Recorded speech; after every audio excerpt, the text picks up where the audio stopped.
اللهم صل وسلم وبارك على سيدنا محمد وعلى آله وصحبه في كل لمحة ونفس عدد ما وسعه علم الله. اللهم صل وسلم وبارك على سيدنا محمد وعلى آله وصحبه في كل لمحة ونفس عدد ما وسعه علم الله. اللهم صل وسلم وبارك على سيدنا محمد وعلى آله وصحبه في كل لمحة ونفس عدد ما وسعه علم الله. بسم الله ما شاء الله، بسم الله ما شاء الله، بسم الله ما شاء الله، وما لم يشاء لم يكن، لا حول ولا قوة إلا بالله العلي العظيم. اللهم ارحمنا بالقرآن واجعله لنا إماما ونورا وهدى ورحمة. اللهم ذكرنا منه ما نسينا، علمنا منه ما جهلنا، وارزقنا تلاوته آناء الليل وأطراف النهار، واجعله لنا حجة يا رب العالمين. اللهم افتح لنا فتوح العارفين، وارزقنا فهم النبيين، واجعلنا من عبادك الصالحين والمتقين يا رب العالمين. بسم الله الرحمن الرحيم. قال مصنف رحمه الله تعالى: نفعنا الله بعلومه وبكتابه في الدارين، اللهم آمين يا رب العالمين. وبعد قال: sebagaimana firman Allah Subhanahu wa taala dalam surah Al-Isra ayat 1. A'udzubillahi minasyaitonir rajim. Subhanalladzi asra bi'abdihi laila. Artinya, Maha Suci Allah Ta'ala yang telah memperjalankan hambanya pada malam hari. Nabi Muhammad SAW itu dipilih kerana baginda adalah Nabi lagi raja atau Nabi lagi hamba.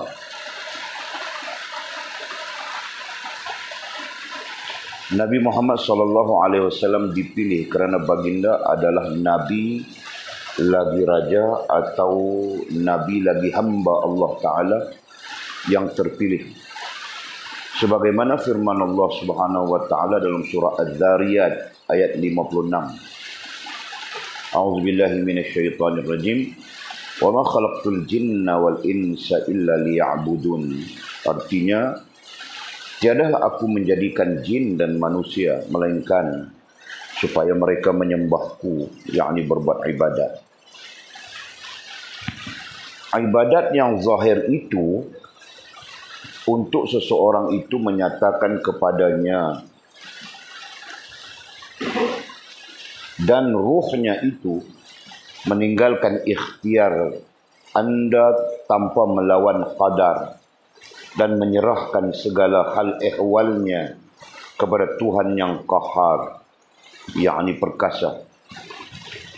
Demikian juga Islamnya, zahir dan batin. Pada zahirnya dia menurut suruhan Allah Subhanahu wa Ta'ala dan Rasulnya. Manakala pada batinnya dia tidak pernah melawan qadar dan bersabar terhadap balanya. Seolah-olah Islam itu rupa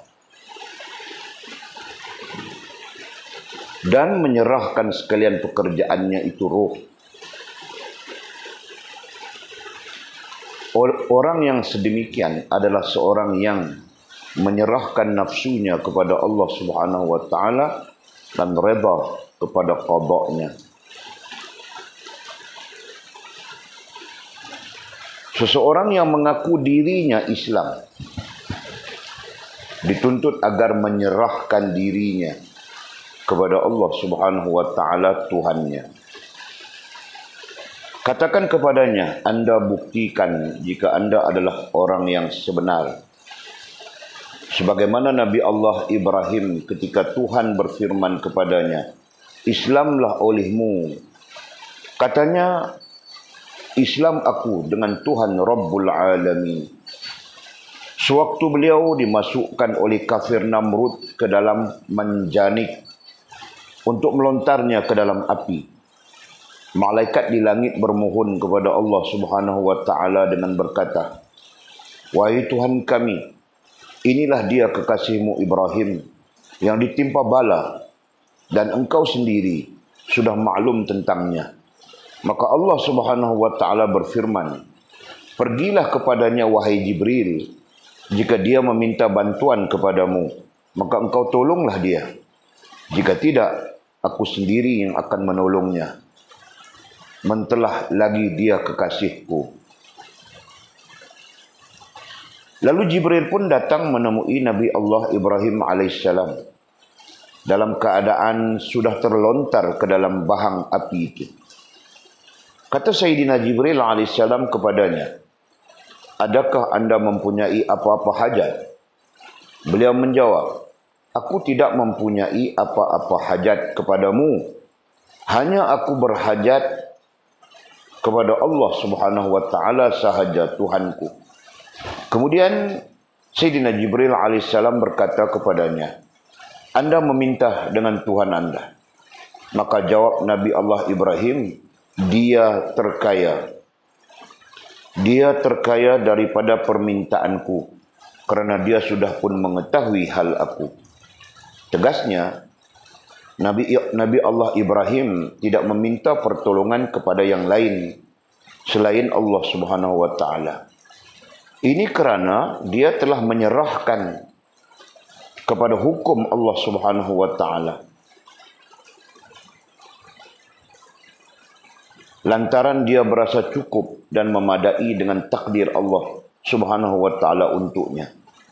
Malahan dia terkaya daripada tadbir dirinya sendiri. Karena beliau sedar betapa sayangnya Allah Subhanahu wa taala kepadanya. Oleh sebab itulah Allah Subhanahu wa taala memujinya sebagaimana firman-Nya, A'udzubillahi minasyaitonir rajim, "Wa Ibrahim alladzi waffa." Artinya, dan Ibrahim itu orang yang menyempurnakan janji. Ada ulama mengatakan Sayyidina Ibrahim mengasingkan makanannya untuk orang yang datang menemuinya, menyerahkan anaknya Ismail untuk disembelih dan menyerahkan badannya kepada api. Ketika Sayyidina Ibrahim enggan meminta bantuan kepada Sayyidina Jibril, lalu Allah Subhanahu wa taala berfirman dalam surah Al-Anbiya ayat 69, A'udzubillahi minasyaitonir rajim, "Qulna ya naru kuni bardan wa salaman ala Ibrahim." Artinya, hai api, menjadi sejuklah dan selamat atas Ibrahim. Maka api itu pun padam. Jika Allah Subhanahu wa taala tidak berfirman wasalaman, pasti Sayyidina Ibrahim binasa daripada sejuk. Ada ulama berkata, Allah Subhanahu wa taala menghampiri hati Sayyidina Ibrahim dengan nur redha dan kasihnya Allah Subhanahu wa taala kepada Sayyidina Ibrahim. Senang sahaja Sayyidina Ibrahim menyerahkan dirinya kepadanya dan menyelamatkan hatinya daripada melihat pertolongan makhluk.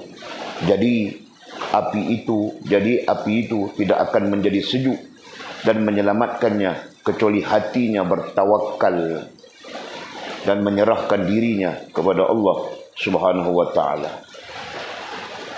Dan kata musannif oleh yang demikian. Okey. Kita dalam kajian kitab ini kita sedang membincangkan poin ketiga daripada tajuk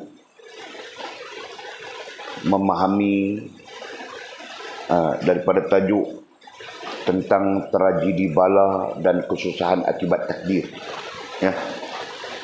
Kita sedang berbincang poin ketiga. Dan perbincangan kita ini berkaitan dengan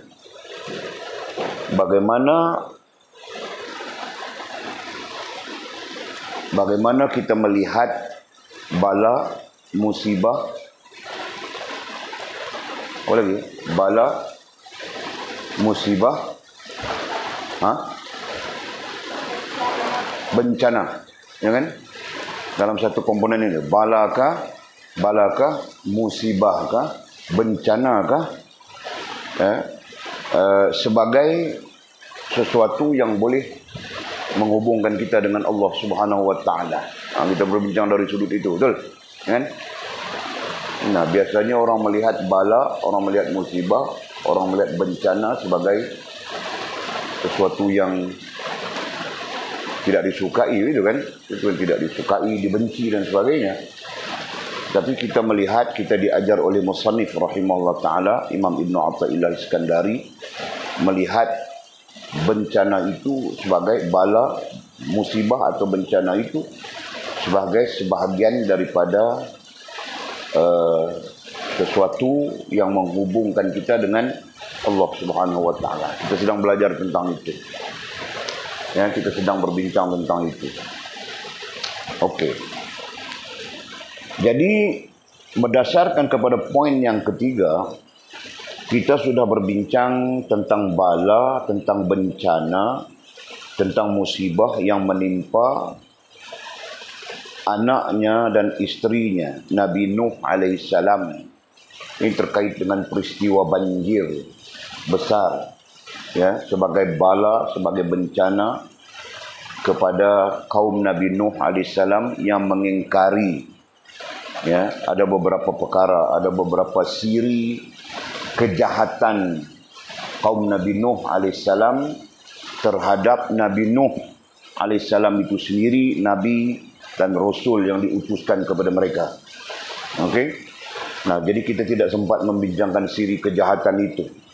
Cuma kita menyebutkan, nah, kerana kejahatan mereka itu, Allah Subhanahu Wa Taala menimpakan bala atau bencana atau musibah. Nah, dan bala, bencana atau musibah itu berupa banjir besar. Ya, berupa banjir besar yang menenggelamkan, ada ulama mengatakan sebahagian daripada bumi. Ada ulama mengatakan seluruh bumi. Nah, wallahu alam. Kita pun tidak tahu itu berapa zaman-zaman itu kan. Nah, dalil tenggelamnya bumi, dalil tenggelamnya beberapa bumi, tenggelamnya sebahagian daripada bumi adalah tenggelamnya Gunung Kaukasia. Kan? Gunung Kaukasia berada di banjaran, apa itu? Banjaran yang apa? Yang menghubungkan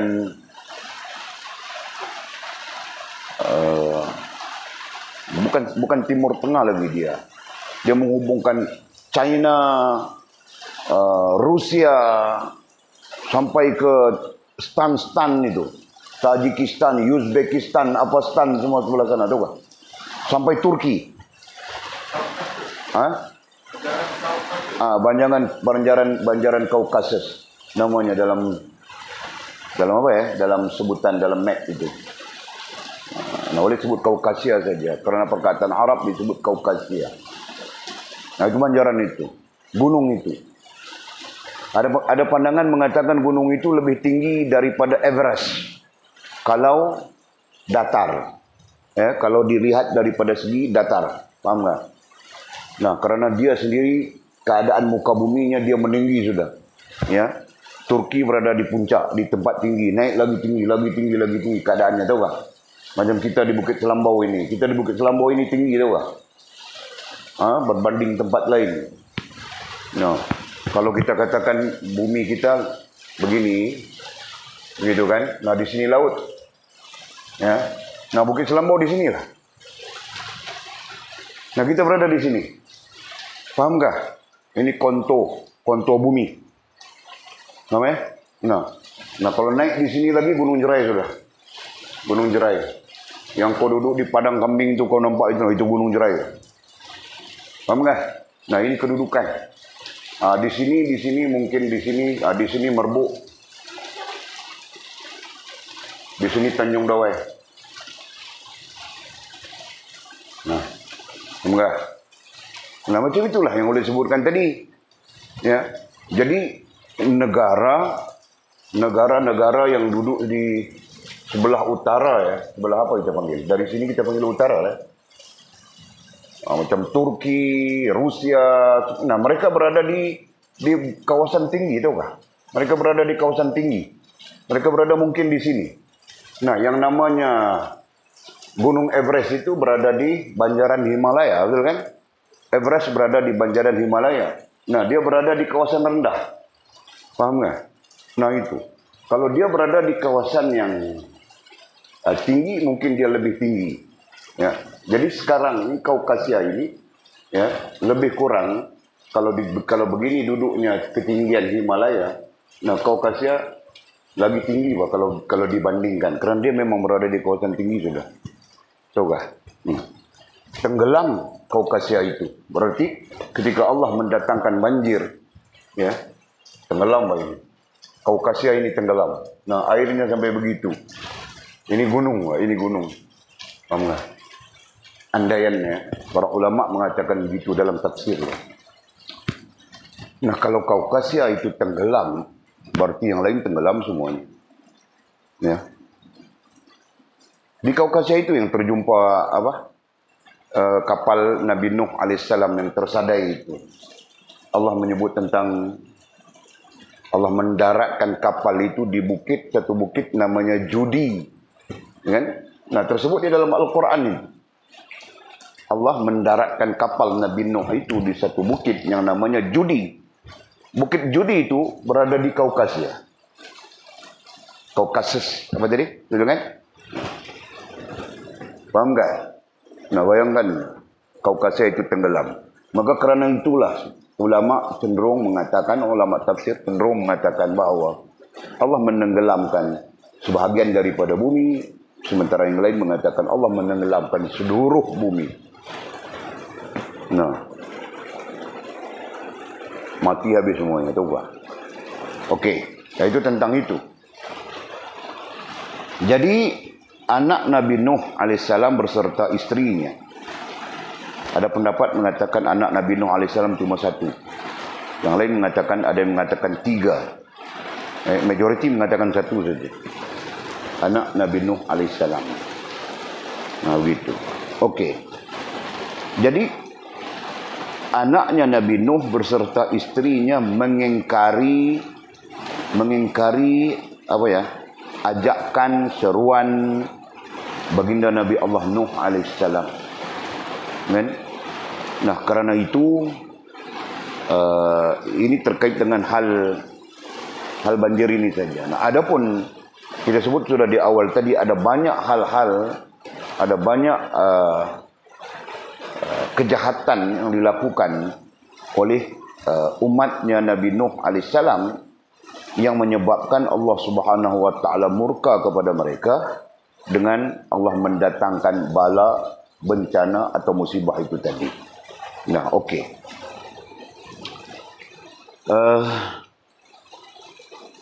Nah, kesimpulannya ialah jika anak Nabi Nuh alaihissalam dengan istrinya serta umatnya kembali kepada Allah Subhanahu wa taala dengan mengikut Nabi Nuh alaihissalam, berarti mereka selamat, kan? Nah, itu kesimpulannya.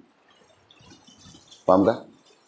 Jika anak Nabi Nuh alaihissalam dan istrinya serta umatnya, kita katakan secara umum, kembali mengikut Nabi Nuh alaihissalam, nescaya mereka selamat, betul? Nah, itu pertama, mengikut Rasul, mengikut Nabi, ya.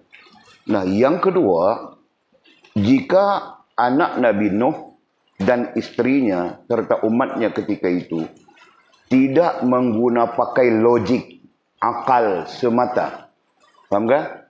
Nescaya mereka selamat, kan? Nah, ada 2 hal besar di situ. Pertama, mengikut Nabi. Nah, yang ajak itu Nabi, yang ajak itu Rasul. Ya, kan? Sedangkan setiap umat tahu Nabi dan Rasul. Tidak ada umat yang tidak tahu Nabi dan Rasul. Betul kan? Nah, contohnya Nabi Muhammad SAW. Orang Kristian tahu, Orang Yahudi tahu. Kenapa? Karena tercatat dalam kitab-kitab yang diturunkan kepada mereka. Dalam Taurat, dalam Injil menyebut tentang kehadiran, kedatangan baginda Nabi Muhammad sallallahu alaihi wasallam. Faham tak? Nah, Al-Quran mengatakan, Al-Quran menyebutkan ataupun Allah menyebutkan, dia menyatakan tentang kedatangan Nabi Muhammad sallallahu alaihi wasallam dengan namanya Ahmad di dalam kitab-kitab lain. Ini berarti dalam Taurat menyebut nama Ahmad. Di dalam Injil menyebut nama Ahmad. Faham tak? Nah, berdasarkan kepada bahasa, ya, ada bahasa Ibrani. Yang bahasa Ibrani itu tidak ada perkataan, tidak ada huruf mim. Nah, seolah-olah tidak ada huruf M. Nah, kerana itu perkataan yang digunakan adalah Ahmad. Demikian juga dalam bahasa Hebrew. Ya kan? Nah, mereka tidak ada huruf mim, mereka tidak ada huruf M. Lalu perkataan yang digunakan adalah Ahmad. Nah, Allah menyatakan begitu di dalam Quran, mim ba'dismuhu Ahmad. Jadi termaktub di dalam Taurat, termaktub dalam Injil, nama Nabi terakhir disebut dengan Ahmad.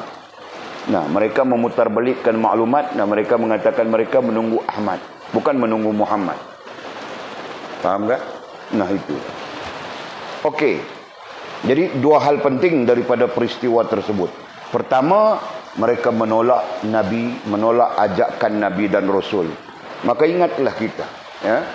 Mesej ini secara umum, jika kita faham, sama saja. Kita, umat Muhammad sallallahu alaihi wasallam, umatnya baginda Nabi Muhammad sallallahu alaihi wasallam, jika menolak pesanan, ajaran baginda Nabi Muhammad sallallahu alaihi wasallam, nah, kita juga akan berdepan dengan bala bencana.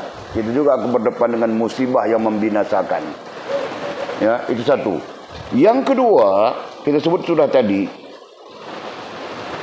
pengajarannya bahawa umat Nabi Nuh, istrinya dan anaknya, ya, dalam hal-hal terkait dengan Allah Subhanahu wa taala, mereka menggunakan logik akal. Nah, kerana itu mereka menyebut, hal ini dirakamkan oleh Al-Quran, ya. Mereka menyebut, jika datang banjir, kami akan naik ke gunung, ke bukit, ke gunung yang tinggi. Betul kan? Nah, dia pakai logik akal, Pak. Dia pakai logik. Ya. Dalam hal hak Allah Subhanahu wa taala, logik berada di bawah. Betul kan? Logik itu yang disebut sebagai logika, ya. Nah, semua itu berada di paras terendah. Jelas, ya?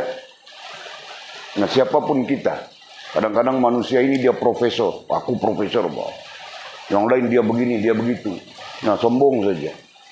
Ya, kau profesor, kau apapun, kau cuma berada di paras akal saja. Nah, adapun paras akal, kita belajar sudah, ya. Paras akal tidak pernah sama sekali dalam konteks kita Ahlussunnah wal Jamaah, ya. Kecuali siapa? Kecuali Mu'tazilah yang di dalamnya ada liberal, yang di dalamnya ada pluralism, liberalism dan secularism. Nah, mereka meninggikan akal. Bahkan mereka memuja-muja akal. Ya. Nah, kita Islam dan Ahlussunnah wal Jamaah tetap meletakkan akal di tempat ketiga. Ya, nanti selepas akal itu disebut apa? Rasionalisme dan sebagainya.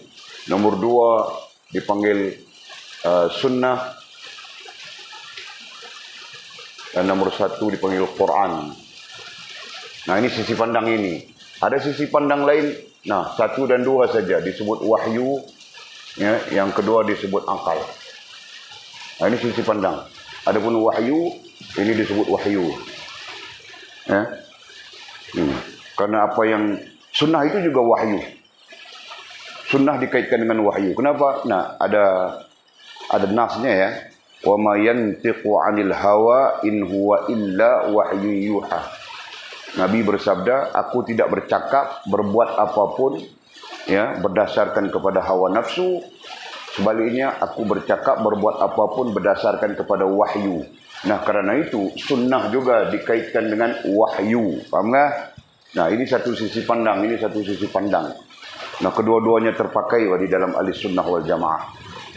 Jelas, ya? Nah, okey. Jadi Pada bila-bila masa pun, pada keadaan apapun, jangan kita cuba mengangkat akal lebih tinggi daripada Quran dan Sunnah. Atau mengangkat akal lebih tinggi daripada wahyu. Nah, ini maksudnya apa? Maksudnya apabila akal bertentangan dengan Sunnah atau bertentangan dengan Quran, yang kau perlu tinggalkan adalah akal. Jelas ya? Akal bertentangan dengan wahyu, yang kau perlu tinggalkan adalah akal. Kau perlu mengikut wahyu. Nah itu. Dan ini adalah khitab. Ini adalah mu'tamad di dalam akidah Ahlussunnah wal Jamaah.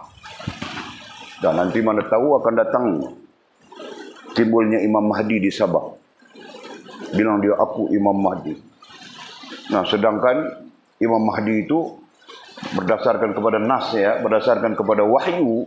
Nah, Imam Mahdi itu jalurnya sampai ke Nabi SAW.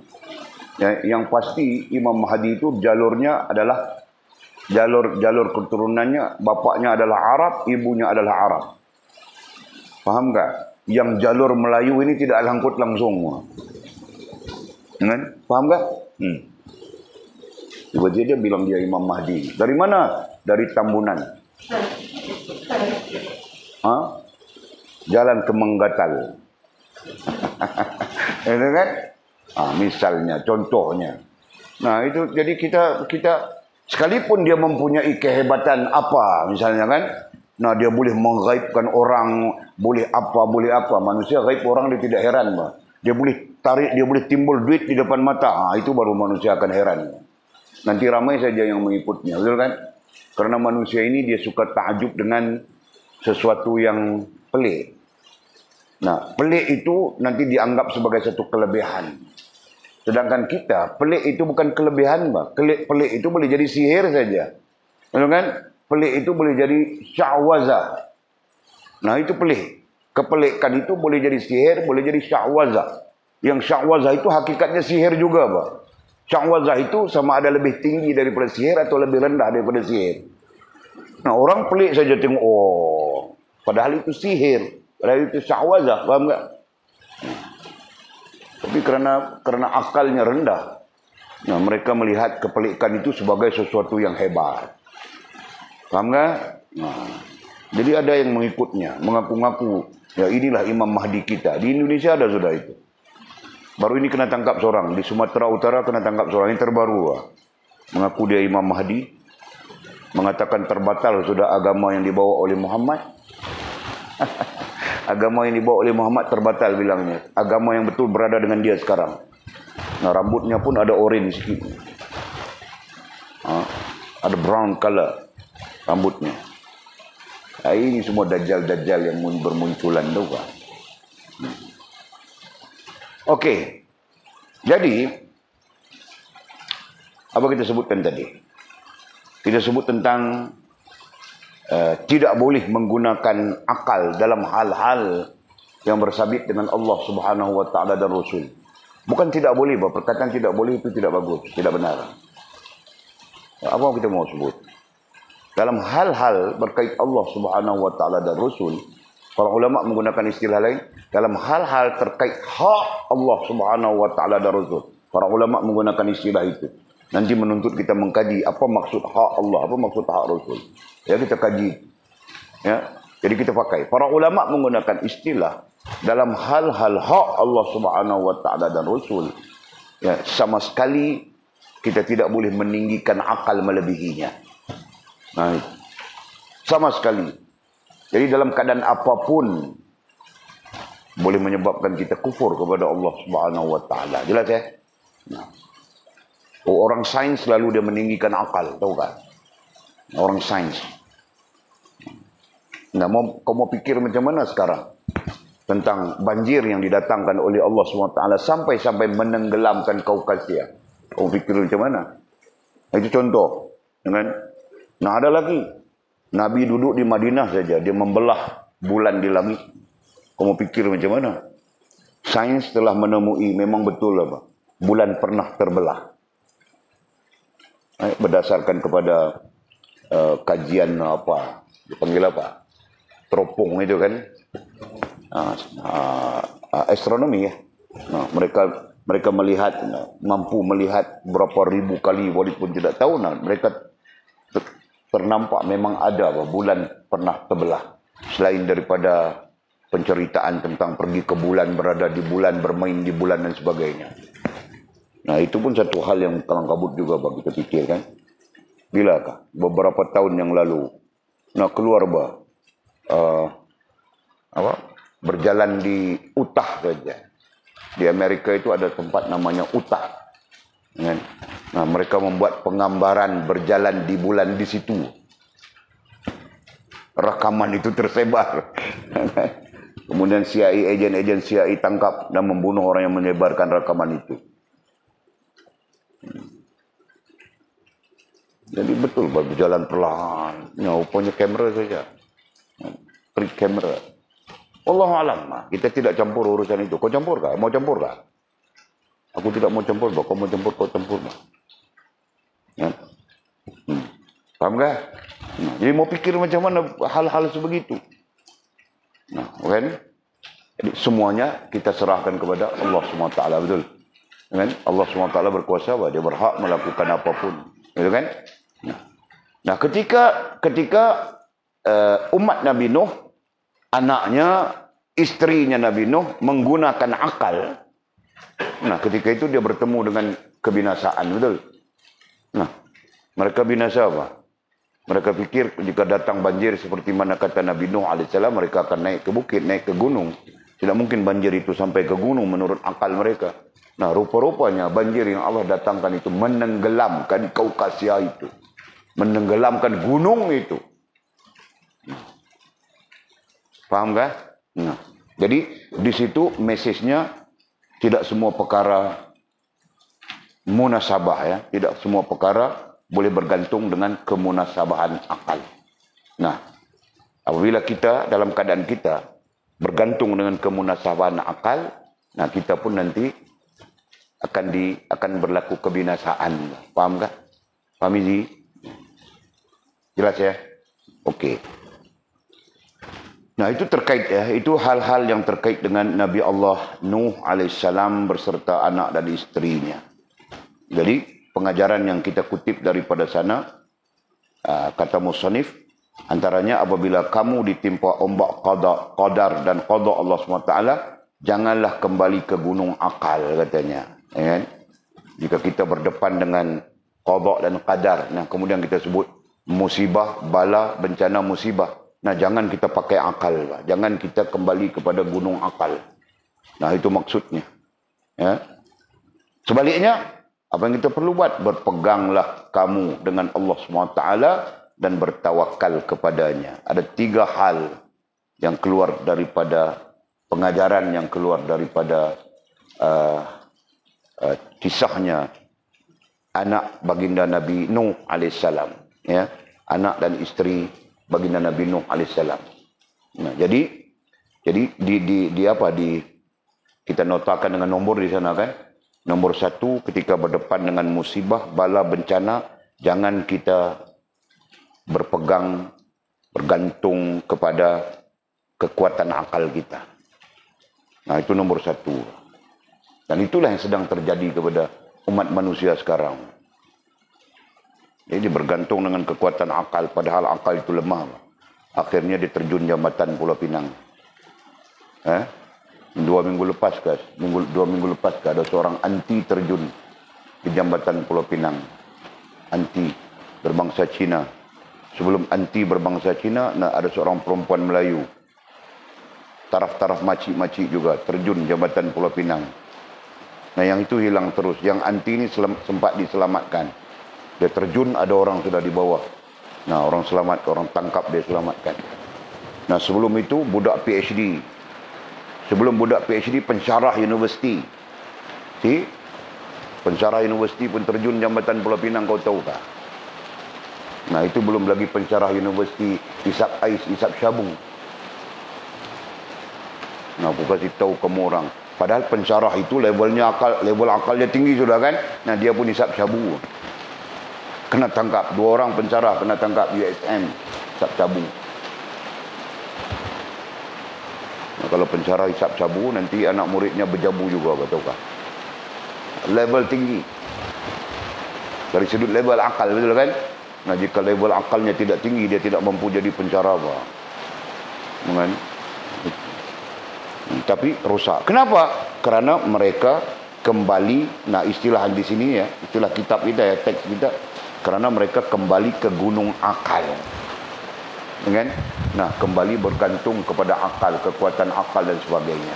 Jadi, kita sepatutnya bagaimana? Kita sepatutnya kembali ya, tidak bergantung kepada kekuatan akal, itu nomor satu.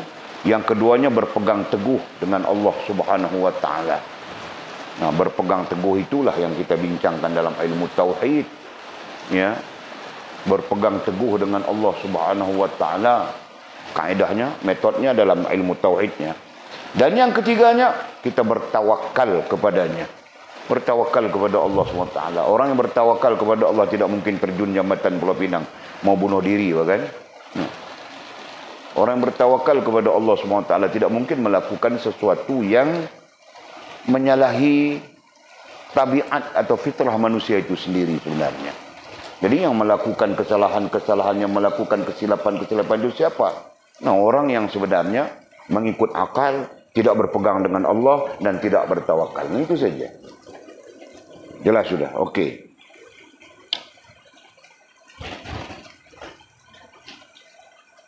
Kemudian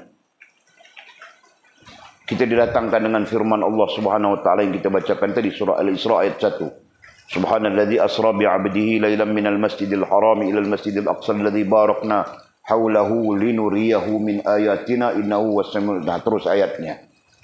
Ya, jadi kita didatangkan dengan ayat ini. Musannif mendatangkan ayat ini kepada kita bagi menunjukkan kepada kita ya bahwa kita merujuk kepada kaedah tafsir. Ada dua kaedah. Satu tentang Allah menjalankan hambanya. Nah, ini kita belajar juga dalam ilmu tasawuf, dalam ilmu kerohanian. Allah menjalankan berarti Allah menggerakkan hambanya. Nah, ini berlaku kepada Sayyidina Nabi kita Muhammad sallallahu alaihi wasallam. Dengan nah, satu. Yang keduanya terkait dengan ayat ini ialah Allah yang apa? Yang menyelesaikan, ya. Bukan menyelesaikan. Kalau menyelesaikan itu terlalu besar. Allah lah yang mengaturkan keadaan. Nah, begitu. Allah yang mengaturkan keadaan. Jadi berdasarkan kepada teks ayat ini, boleh sebut dua perkara. Satu, Allah menggerakkan hambanya. Itu tentang teks ayat. Ya.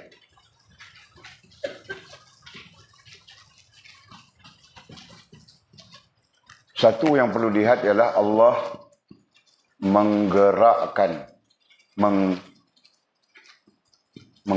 hambanya. Nah, tadi kita sebut memperjalankan Nabi. Nah, itu sebahagian daripada bentuk Allah menggerakkan. Okey. Yang kedua, Allah membolak-balikkan, bolehkah istilah itu? Membolak-balikkan keadaan. Membolak-balikkan. Membolak-balik ini bahasa asli ya. Sehingga ada lagu asli, tahu kah? Bola bola bola bola bola bola bola. Bola bola bola bola bola itu lagu asli itu. Muzi pandai itu dulu. Kau nyanyi lagu itu dulu kan? Apa macam mana? Kau nyanyi dulu. Lagu. Allah membolak-balikkan apa? Kita sebut apa? Keadaan. Keadaan hamba. Nah, ini satu hal. Jadi kalau mau kaji menyeluruh itu letih kita, Pak. Cuma kita sebutkan ayat ini menjadi dalil bahawa Allah boleh menggerakkan hambanya. Ya. Dan menjadi dalil bahawa Allah, istilah boleh tidak wajar dengan Allah ya. Tidak wajar. Allah menggerakkan, bukan boleh. Ya. Ayat ini menjadi dalil bahawa Allah menggerakkan hambanya dan menjadi dalil bahawa Allah membolak-balikkan keadaan hambanya. Macam tadi kita sebutkan, seorang yang terfikir mau terjun jambatan. Nah, Allah boleh saja membolak-balikkan keadaannya itu dari terjun jambatan kepada pergi masjid, betul? Nah, fahamkah? Jadi kalau fulan yang terjun jambatan tadi pergi ke masjid, dia selamat kan? Dia pergi ke masjid, jumpa dengan Abuya, jadi imam masjid. Saya rasa mau bunuh diri. Buya bilang, Abuya kan dia kaunseling, pakar kaunseling. Nah, dia cakap-cakap sikit saja, jadi anti tadi tidak akan bunuh diri. Faham kan? Nah, itu contoh.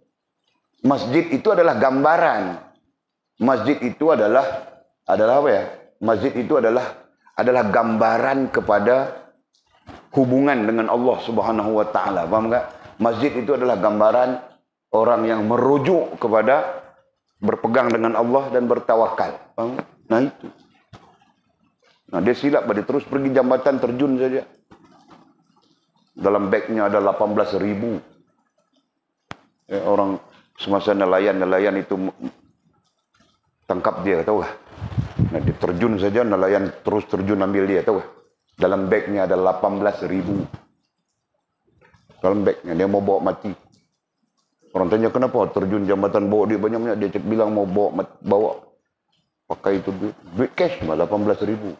Nah orang ini bukan tidak ada duit, paham kan? Nah duit banyak sudah. Tapi terjun jambatan juga kan?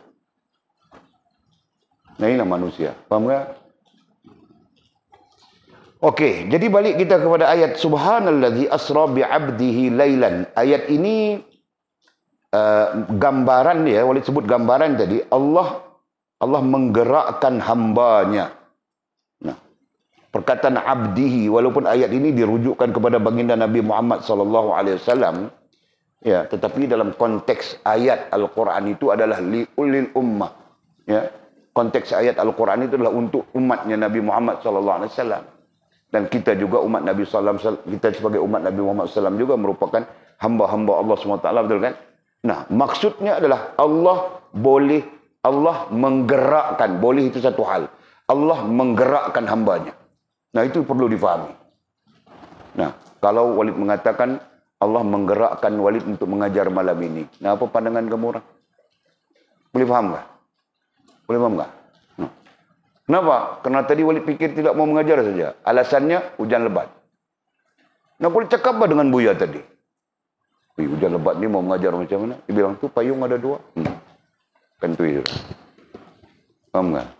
Nah, jika dia tidak bawa payung tadi dan dia pun tidak ada payung, nah mungkin malam ini kelas kita cuti lah. Alasan hujan lebat. Faham tak? Nah, Allah menggerakkan. Nah, Walid bercakap jujur itu. Walid bercakap dengan jujur. Walid malam ini mau skip saja, hujan. Nah, kena kopi kita. Hujan-hujan ni syok kan? Faham tak? Nah, Allah menggerakkan. Sama saja Pak Haji kita daripada bukit kecil sana, Allah menggerakkan dia. Kan? Nah, berarti Allah menggerakkan kita. Kita sendiri boleh bergerak kah? Nah, jawapannya tidak. Kenapa? Karena kita tidak punya daya dan upaya apapun. Betul kan? La haula wa la quwwata illa billah il-aliyul azim. Nah itu. Illa billah. Kekuatan daya dan kekuatan milik Allah SWT. Bukan milik kita. Dan, maka Allah menggerakkan. Nah, demikianlah hal-hal yang lain. Allah menggerakkan orang itu. Allah menggerakkan orang ini. Allah menggerakkan orang. Macam-macam. Faham kan? Nah, ada yang Allah menggerakkan. Allah mengizinkan mereka gerakkan. Mereka buat jahat. Ada orang yang Allah mengizinkan mereka gerakkan. Mereka buat baik dan sebagainya. Nah, itu keadaan-keadaannya. Kita bercakap tentang hamba yang digerakkan oleh Allah Subhanahu wa taala. Terkait dengan hal yang kita sebutkan tadi, bayangkan hamba yang tidak bergantung, tidak bertuhankan akalnya. Sebaliknya berpegang teguh dengan Allah. Sebaliknya berpegang teguh dengan Allah dan bertawakal kepada Allah SWT. Bagaimana Allah nantinya menggerakkan hamba ini. Faham tak? Jelas ya? Boleh faham tak? Nah begitu bang. Terus. Nah kata musannif lagi, Nabi Muhammad SAW itu dipilih kerana baginda adalah Nabi lagi Raja. Bukan kerana apa? Antara. Kalau berdasarkan kepada teks Arabnya, teks klasiknya sama saja Walid rasa. Ya. Antara Nabi Muhammad SAW dipilih antara ya, bukan kerana. Jadi batalkan perkataan kerana. Nah, antara baginda adalah nabi lagi raja atau baginda nabi lagi hamba. Itu maksudnya. Ya. Nah, jadi hal ini terkait dengan pilihan baginda Nabi kita sallallahu alaihi wasallam. Ada hadis tentang itu ya. Ada hadis sahih tentang baginda Nabi sallallahu alaihi wasallam didatangi oleh Sayyidina Jibril alaihissalam. Nah, katanya Allah bertanya kepadamu wahai Muhammad. Nah, apa pertanyaannya? Jawab Jibril, Allah bertanya, engkau mahu menjadi nabi lagi raja atau engkau menjadi nabi lagi hamba? Nah, pertanyaan itu. Ya. Nah, baginda Nabi kita sallallahu alaihi wasallam menjawab, dia menerima menjadi nabi lagi hamba dan menolak menjadi nabi lagi raja. Nah, hadis itu. Ya, nanti kita takhrijkan. Ada di Bukhari, ada di Muslim. Ada banyak kitab hadis. Nah, jadi perbetulkan ya. Nabi Muhammad SAW itu dipilih antara baginda menjadi nabi lagi raja, bukan adalah. Ya. Perbetulkan ayatnya. Nah, di sana apa? Ah, itulah disebutkan tadi itu. Mana Nabi disuruh pilih kan? Nah, itu hadisnya. Nah, itu teks klasiknya. Teks Arabnya, nah, lintas di kepala Walid tadi bukan kerana apa? Antara, ya, Nabi disuruh pilih antara. Teks klasik disuruh pilih kan? Nah, jadi dalam teks klasik pun menyebut disuruh pilih. Nabi Muhammad SAW disuruh memilih. Nah, begitu. Antara baginda menjadi, ya, baginda menjadi nabi lagi raja atau nabi lagi hamba. Begitu. Jadi ternyata baginda Nabi kita sallallahu alaihi wasallam memilih untuk menjadi nabi lagi hamba. Begitu.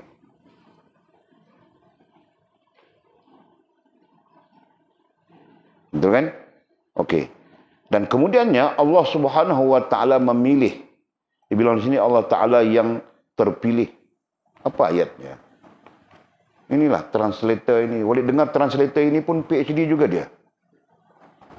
Ini siapa? Amdan bin Hamid ini. Sekarang dia Dr. Amdan bin Hamid. Nah, kalau doktor PhD ayat begini, kalau sembang kita ya, buang kau punya PhD dalam longkang saja. Ya, sebab itu Walid tidak respect doktor-doktor PhD ini. Walaupun Walid pun ada 2 PhD, banyak yang tidak respect, bohong saja. Tahu tak? Yang belajar PhD itu bohong saja. Aku tahu bah. Mungkin ada yang betul jujur bah, mungkin ada. Tapi tetap ada pembohongan. Walid tanya Profesor Walid sendiri, nah dia Profesor Emeritus. Ketika Walid kritik, Walid katakan belajar PhD, belajar di universiti tidak boleh jadi ulama. Kenapa begitu? Walid kritik bah. Mau jadi ulama macam mana? Bohong. Dia bilang bohong di mana? Walid cakap, sewaktu Prof punya tesis, adakah plagiat? Plagiat itu biasa. Di situ bohong sudah. Plagiat, ya kan? Plagiat tahu gak plagiat? Meniru. Ya. Nah, meniru maklumat orang lain, pindah ayat saja. Macam ayat dia sendiri, Pak. Dan plagiat ini diamalkan oleh semua orang yang belajar di universiti, tahu gak? Jangan goreng, siapapun kau, tahap apapun kau.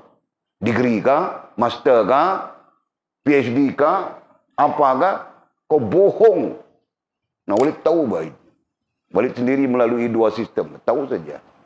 Nah, sebab itu Walid tidak respect. ID dan respect. Yang keluar daripada universiti dengan sombongnya, Walid tidak respect. Melainkan kau tawadhu, kau merendah diri.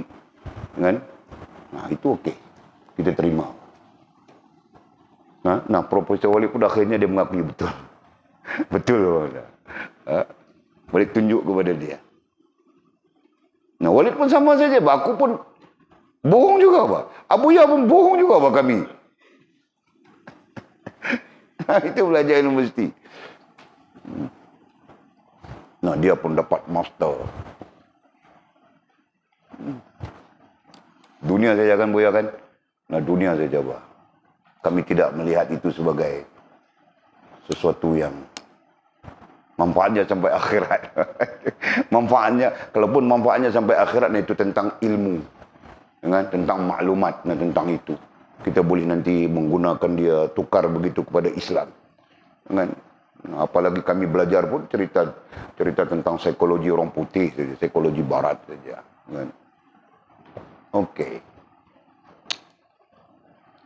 Okey, terus. Jadi perbetul mana yang tidak betul ya. Kemudiannya Allah Ta'ala terpilih sebagai firman Allah Ta'ala. Apa Allah Ta'ala terpilih? Nampak ayatnya. Walid ada baca satu, terlanjur kita bercerita ya. Walid baca satu tesis. Doktor ini dia sangat, sekarang dia sangat berpengaruh. Seorang doktor di UKM.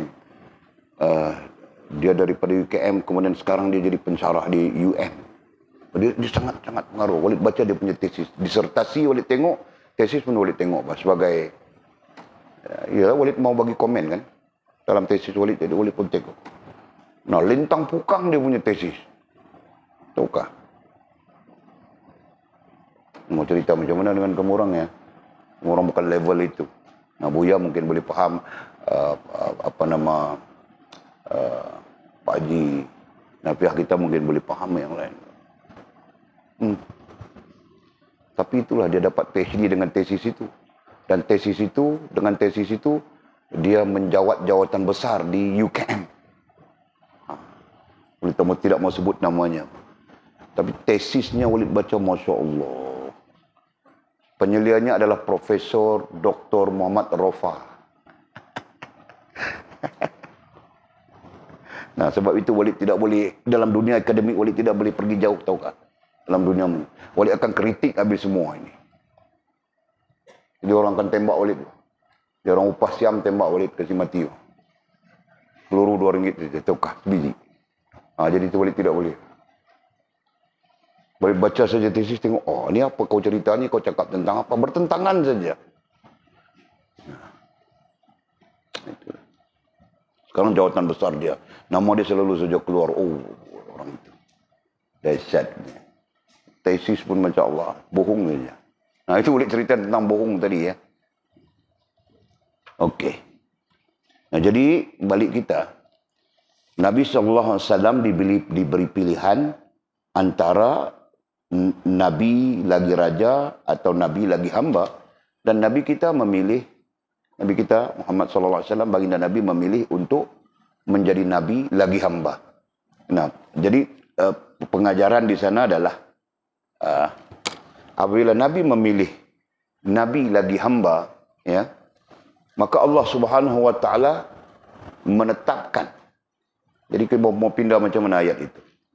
Allah Subhanahu Wa Taala telah menetapkan, begitu kan? Allah Subhanahu Wa Taala telah menetapkan. Okey. Sebagaimana firman Allah SWT dalam surah Az-Zariyat. Nah, surah Az-Zariyat itu sebagai dalil penetapan Allah Subhanahu Wa Taala. Surah Az-Zariyat ayat 56. Ya, sebagai dalil penetapan Allah Subhanahu Wa Taala terhadap hamba. Ya. Apa dalilnya? Auzubillahi minasyaitonirrajim. Wa ma khalaqtul jinna wal insa illa liya'budun. Artinya, tiadalah aku. Wa ma khalaqtu. Nah, perkataannya aku betul di situ. Aku ay Allah ya. Aku di situ ay Allah Subhanahu Wa Taala. Wa ma khalaqtul jinna wal insa illa liya'budun. Tiadalah aku, kata Allah, menjadikan jin dan manusia. Ini dua makhluk yang berbeza dimensi. Syariatnya sama. Ya, dimensi saja berbeza. Jin, nah satu dimensi. Manusia, satu dimensi. Dimensi jin ada 6 ukuran. Dimensi manusia ada 7 ukuran. Nah, aku sebut ukuran saja. Nanti belajar apa? Nah, supaya kita tahu dimensi manusia dan kita tahu dimensi jin. Ya, dengan izin Allah SWT, apabila kita tahu dimensi jin, nah dia pun insya Allah tidak melawan kita, bah. Kan? Nah, dia pijak kita karena kita tidak tahu tentang dia, kan? Sama saja, bah. Kita pun pijak dia karena kita tahu dia tidak tahu tentang kita, betul kan? Okey. Jadi Allah Subhanahu wa taala telah menetapkan sebagaimana firman Allah Subhanahu wa taala, dan tiadalah aku menjadikan jin dan manusia melainkan supaya mereka menyembahku. Nah, Allah menetapkan supaya jin dengan manusia ini menyembah Allah Subhanahu wa taala. Menyembah itu disebut sebagai berbuat ibadat, yakni berbuat ibadat. Nah, persoalannya persoalannya terkait dengan hamba, gitu kan? Nah, hamba telah ditetapkan oleh Allah Subhanahu wa taala, tugasnya adalah mengabdikan diri, gitu kan? Menghambakan diri, mengabdikan diri kepada Allah Subhanahu wa taala. Ada komentar-komentar orang-orang liberal, tahu tak? Ya. Dunia kita dipenuhi dengan orang-orang yang kritis. Nah, sampai-sampai sikap kritisnya itu liberal. Sikap kritisnya itu sekular. Ya, sikap kritisnya itu plural. Nah, yang liberal mengkritisnya bagaimana? Ya, Allah menjadikan kita. Kenapa dia susah-susahkan kita? Itu sebagai contoh. Itu kritisnya. Nah, di mana Allah susahkan kita? Suruh kita buat ibadat. Bukankah buat ibadat itu susah? Menyusahkan. Itu kritik-kritik. Ya, paham tak? Nah, sangat tidak wajar bahwa kita mengkritik begitu. Di mana kita belajar? Kemarin kan? Kemarin nggak kita belajar tentang haramnya kita menyoal. Dari sini nggak kita belajar? Nah, dari kitab apa kita belajar? Allah tidak akan ditanya, kita yang akan ditanya. Dari kitab mana kita belajar? Kau Walid mimpi kah? Nah, sedarnya Walid mengajar kamu orang tentang itu. Walid mimpi kah betul? Nah, betul kitab apa?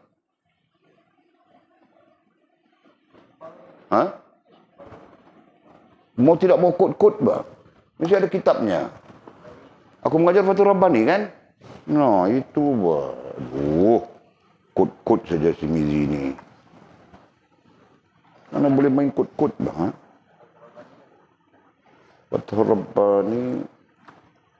Nah, la yus'alu amma yaf'alu wa hum yus'alun. Nah, aku ingat, bah. Jadi kau bilang, aku mimpi kah aku mengajar? Nah, betul, bah, mengajar kamu orang secara jaga kan? Nah, secara jaga, bah, yaqazah itu bilang. Nah, bukan secara mimpi, bah, secara yaqazah, secara jaga. Mengajar kamu orang tentang Allah tidak akan disoal, yang akan disoal itu kita. Betul kan? Nah, itu. Nah, kaitkan saja dengan yang kita bincangkan tadi. Jadi justru kita hamba, ya, bukan dengan makna apa ya tadi kita sebut, justru kita hamba. Nah, menurut orang-orang liberal, sekular, plural ni, nah, tidak patut dia jadikan kita, dia menyusahkan kita. Itu menurut mereka. Tetapi menurut kita, bahwa ibadah itu bukan memberatkan kita, ibadah itu bukan menyusahkan kita. Nah, itu menurut kita ahli sunnah, ya. Bahkan ibadah itulah yang menjadi sumber punca kepada seluruh kebaikan yang lain. Faham tak? Nah, sebab itu nanti kita faham. Orang yang tinggal sembahyang hidupnya susah.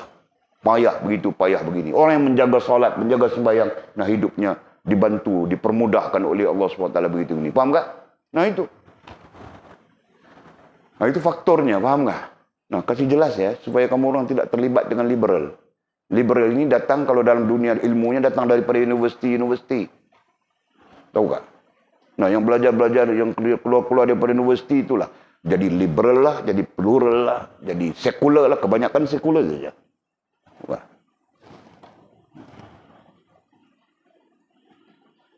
Nah, dulu mereka menghentam institusi pondok, tahu tak? Nah, pondok-pondok dihentam hebat. Sampai sekarang pun ada juga yang menghentam. Orang-orang yang menghentam kalau dikaji semua liberal saja. Kan?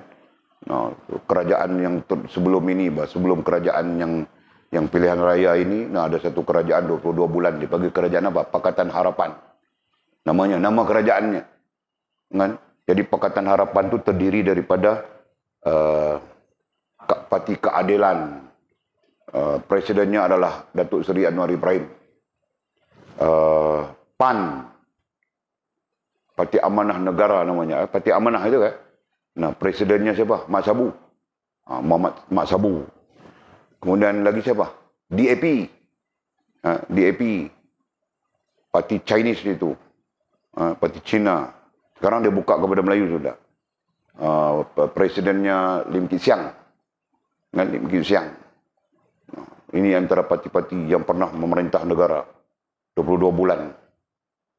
Nah, mereka pernah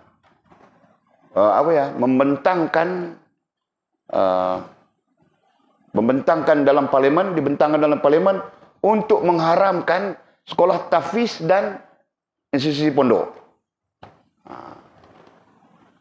Nah, selain daripada yang menyokongnya adalah parti-parti komponen yang kita sebutkan tadi.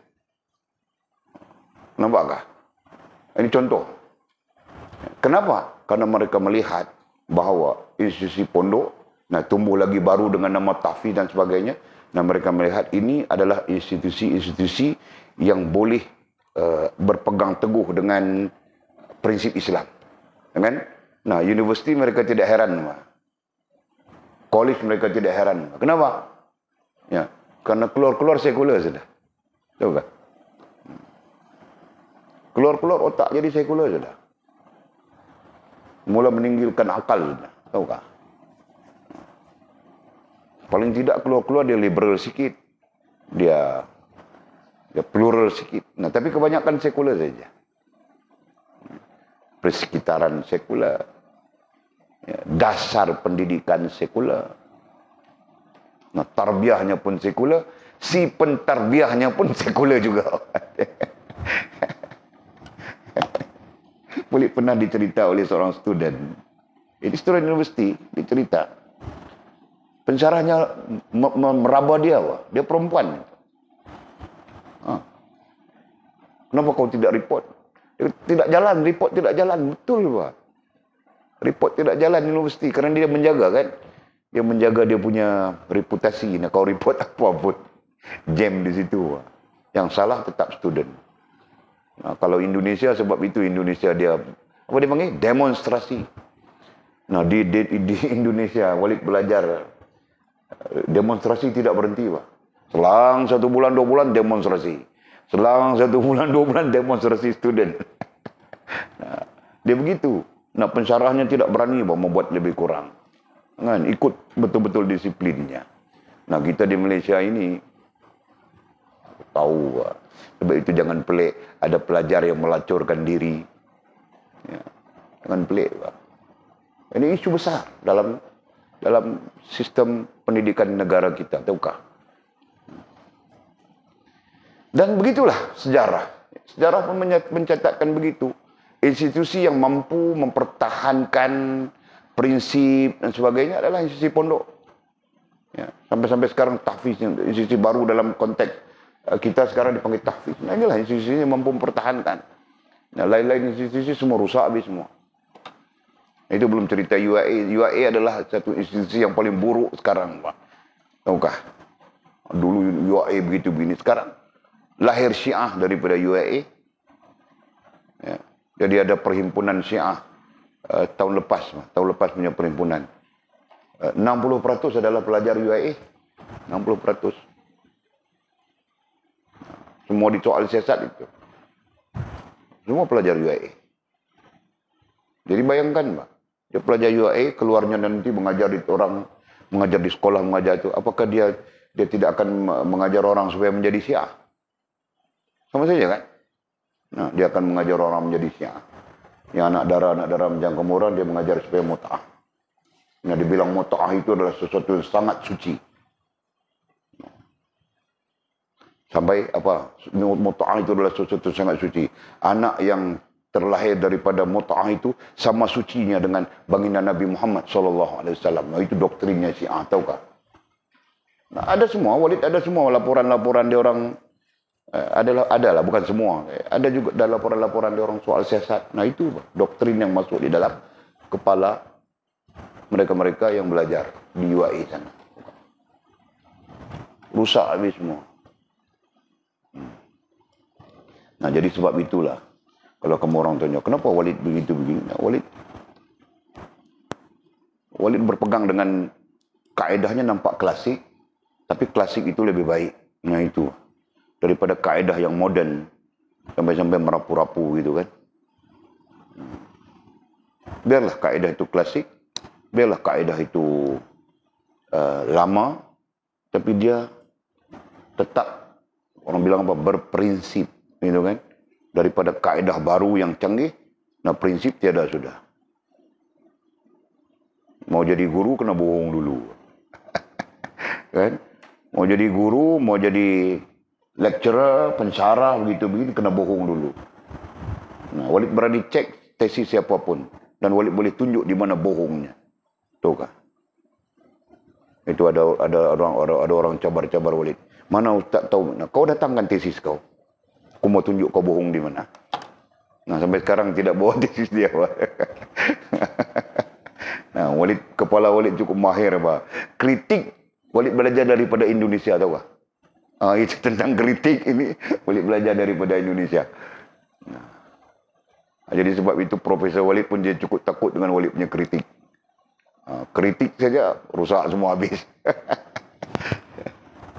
Okey. Okey, tentang itu ya. Nah, balik kita ke sini. Jadi Allah Subhanahu Wa Taala menetapkan bahawa yang namanya hamba kita itu kan adalah apa ya? Adalah menyembah Allah SWT. Adalah diakdikan berbuat ibadat. Ya? Yakni berbuat ibadat. Nah, istilah lain kita sebut mengabdikan diri dan sebagainya. Berbagai-bagai istilah. Tetapi kesimpulannya, ya, sebagai hamba, nah kita perlu taat dan patuh. Nah itu. Ya. Jadi dhabitkan di sana menyembahku, yakni berbuat ibadat, di bawahnya taat dan patuh. Nah, istilah itu lebih senang untuk kita memahami perkembangan konsep seterusnya. Nah, begitu. Nah, jadi apabila kita taat dan patuh kepada Allah Subhanahu Wa Taala, sisi lain kita berbincang tentang ikatan, tentang hubungan dengan Allah Subhanahu Wa Taala. Sisi lainnya, nah bayangkan. Apabila kita taat dan patuh kepada Allah Subhanahu Wa Taala, maka sisi hubungannya, istilah kita tadi hubungan. Sisi hubungan itu akan menjadikan kita orang yang dikasihi. Orang yang disayangi. Fahamkah? Hamba, nah jangan sebut orang, nanti kamu orang keliru. Hamba yang dikasihi. Hamba yang disukai. Hamba yang disayangi. Hamba yang dikasihi dan hamba yang dicintai. Fahamkah itu? Nah. Ya. Apabila kita menjadi hamba, Nabi kita memilih hamba, betul kan? Nabi kita dia memilih menjadi nabi. Nah, nabi satu hal, nah tetapi dia hamba. Nah, karena itu walaupun dia nabi, dia melakukan praktis kehambaan. Paham enggak? Jelas ya? Nah. Apa praktis kehambaan? Solat sama, puasa sama saja. Bahkan dia menunjukkan kepada kita ini yang perlu dibuat, ini yang perlu dibuat, ini yang perlu dibuat. Kan? Nah, lebih daripada itu, nah dia menangis bila minta berdoa kepada Allah SWT. Nabi kita menangis bila minta ampun kepada Allah SWT. Nah, itu sebagai praktis kehambaan, ya, daripada guru kita, sang maha guru kita, Nabi Muhammad SAW. Nah, kita pun berdoa tidak menangis. Ya kan? Nah, itu sebahagian daripada Di situ pun ada kritisnya juga, Pak. Ya, salah satu sebab Nabi SAW lepas saja salat, dia tidak berdoa. Ya, dia masuk di dalam rumahnya Ummul Mukminin Aisyah radhiyallahu ta'ala anha. Nah, dia berdoa, Pak. Dia tidak berdoa di ramai. Di dalam solat secara berjamaah itu Nabi tidak berdoa. Kerana Nabi SAW lepas solat saja dia akan masuk ke dalam rumahnya. Rumahnya berkembar saja dengan Raudah. Ya. Raudah, nah dulu masjid Nabi, Raudah itu adalah masjidnya Nabi SAW. Jadi terus dia masuk. Nah, dia masuk di dalam rumah. Dia salat dan dia berdoa. Nah, ketika dia berdoa itu menangis dia. Faham tak? Ketika dia bilang, ya Allah ampunkanlah dosaku. Allahumma ghafirli ya Allah. Begitu saja Nabi. Nah, berdoa. Menangis dia. Jadi para ulama antara lain dalam kritik-kritik mereka mengatakan. Salah satu sebab Nabi tidak berdoa secara umum di khalayak ramai. Kerana Nabi apabila menyebutnya, meminta ampun atau apa pada Allah SWT, dia akan menangis. Akan keluar air matanya. Faham tak? Nah, Nabi membimbangi nanti umat kerja menangis saja. Kau faham tak? Nah, kalau Nabi berdoa saja menangis di khalayak ramai, nanti umat yang mengikutnya, nah, menjadikan menangis itu sebagai syarat. Faham tak? Nah, jelas ya? Nah, Nabi, para ulama mengatakan Nabi membimbangi itu antaranya. Ya. Padahal Nabi tidak boleh skip. Nabi tidak boleh menahan lagi sudah. Kerana apa? Karena dia selain Nabi, dia adalah hamba. Berarti dia berhak untuk menangis dan sebagainya sesuai dengan kehambaannya. Faham tak? Nah, apalagi kehambaan Nabi SAW itu begitu tinggi. Ya. Sampai-sampai hilang ketuanannya begitu. Kita dalam kehambaan itu masih merasa tuan, Mbak. Ya. Nah, justru kita merasa tuan itulah. Kita tidak mampu menangis walaupun minta ampun. Betul kan?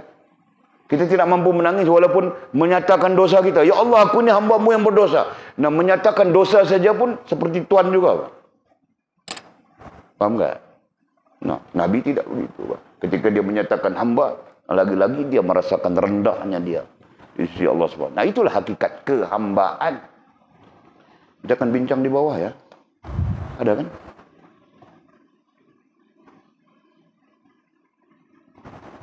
Ada di mana boleh baca tadi? Ada tentang hakikat kehambaan.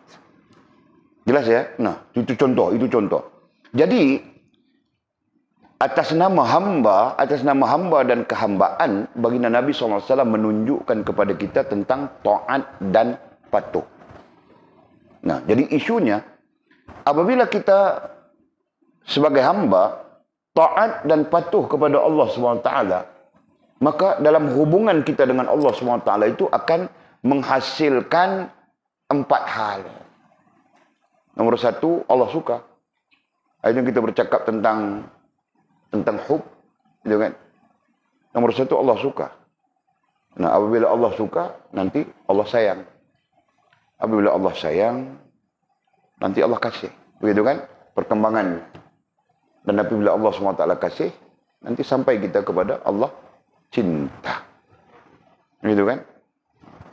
Adapun ayat-ayat tentang cinta Allah kepada hamba, ada beberapa tempat, banyak tempat di dalam Al-Quran.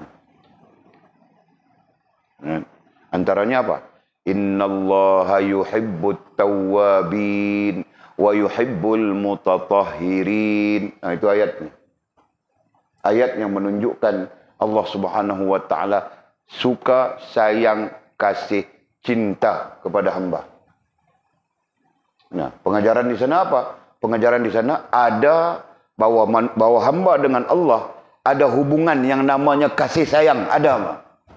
Jangan dinafikan itu. Ya. Apalagi sombong. Ya. Manusia kadang-kadang dia tidak menafikan tapi dia sombong. Dengan sombong dia dengan Allah Subhanahu wa taala. Ya, mau minta ampun pada Allah satu hari 100 kali pun berkira saja. Tadi zikir sudah, tadi wirid sudah, mau wirid lagi kak? Suruh wirid zikir nafsi saja pun. Oh ya apa? Lepas tahun baru Walid mau buat zikir nafsi. Setahun sudah. Busy lah itu. Dengan sombong saja, Pak. Padahal zikir nafsi itu penuh dengan kehambaan kan. Nah, kalau kau sedar, kalau kau faham, penuh dengan apa ya? Penuh dengan rasa kehambaan. Kan? Hasbiyallah, hasbunallah wa ni'mal wakil, ni'mal maula wa ni'mal nasir. Memadailah engkau ya Allah bagiku, gitu kan, kaulah yang menolong dan segalanya. Nah, di hujungnya astagfirullah. Nah, jika tersalah, tersilapku dalam hal ini, ampunkanlah ku ya Allah. Nah, penuh kehambaan. Nomor 2, astaghfirullahalazim. Apa? Bukan astaghfirullahalazim. La haula wa la quwata illa billahil aliyil azim. Itu ketika nanti bawa dalam solat ketika rukuk itu kan. Nah, mengaku kepada Allah SWT kita ini lemah, kita tidak punya daya dan upaya yang bagus, yang sempurna dalam menanggung agama, dalam melaksanakan perintah agama. Nah, berarti ada kekurangan di sana, kekurangan di sini, kesalahan di sana. Ya Allah, aku tidak punya daya upaya, ampunkanlah aku, ya astagfirullahaladzim. Penuh kehambaan. Kalau paham hal itu. Ya. Nah, tapi kita tidak mau paham, zikir saja tidak mau paham bagaimana. Jelas kan? Nah, okey. Jadi balik kita kepada yang boleh sebutkan tadi. Apabila hubungan kita dengan Allah Subhanahu Wa Taala, hubungannya, Walid bercakap tentang hubungan dengan penuh sedar bahwa hubungan itu perlu dibina. Ya. Ketika Walid menyatakan tentang hubungan dengan Allah dengan penuh sedar bahwa hubungan itu perlu dibina. Hubungan tidak wujud begitu saja. Tidak mungkin berlaku. Sama saja dalam konteks manusia dengan manusia. Ya. Hubungan perlu dibina kan, Mizi? Perlu berkenalan dengan dia. Kan? Nah, perlu kau kasih dia bunga-bunga. Sebelum kau kasih bunga yang fizikal, kau kasih ayat berbunga dulu. Betul kan? Nah, aku pun tahu, Bami, aku lebih muda dari kau dulu lagi. Aku tahu, tahu kah? Paham saja aku. Ayat cinta macam mana? Kau pun tidak tahu, Bami. Kau tahu sikit-sikit saja. Itu pun kau belajar dari WhatsApp saja, kan? Kami praktis live, tahu kah? Live. Cakap terus saja. Kami lagi hero, tahu kah? Tanya Buya. Betul, Pak.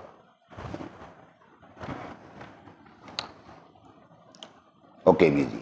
Terus. Nah, jadi apabila kita menyebut tentang hubungan ayat yang tadi, nah, hubungan itu perlu dibina dengan makhluk, lebih-lebih lagi dengan Allah SWT, dengan Rasul. Hubungan itu perlu dibina. Jelas ya? Nah, jadi bagaimana membina hubungan dengan Allah SWT? Nah, itu yang kita sebutkan. Ya, pengajian kita pun, sepanjang pengajian kita sebut sudah. Kalau dari segi praktisnya adalah kena bersihkan rohaniah kita supaya mencapai jasmani yang bersih, itu kan praktis umumnya. Tapi hakikatnya adalah ilmu. Itu kan hakikatnya hubungan itu dibina dengan ilmu. Nah, tidak boleh tidak ada ilmu, Mbak. Kata para ulama antaranya adalah sehingga kita binafsi, sehingga kita dengan diri kita sendiri mampu menjawab persoalan apapun berkaitan dengan iman, dengan Islam, dengan ihsan. Nah, itu maksudnya. Jadi kalau diukur, sejauh mana ilmu itu perlu, tahapnya adalah kau boleh menjawab bagi diri kau sendiri. Nah, itu maksudnya. Ini perkataan ulama ya. Jadi sejauh mana ilmu itu diperlukan untuk membina hubungan dengan Allah SWT. Nah, para ulama menjawabnya. Kalau tidak ada ukuran, nah jenuh kita belajar kan. Nah, Walid mau belajar sampai mana? Aku sampai sekarang pun belajar 53 tahun sudah umurku. Nah, belajar lagi. Nah. Berapa tahun lagi aku perlu belajar, baru boleh bina hubungan, Mbak. Begitu kan? Nah, para ulama menjawabnya. Daripada penelitian.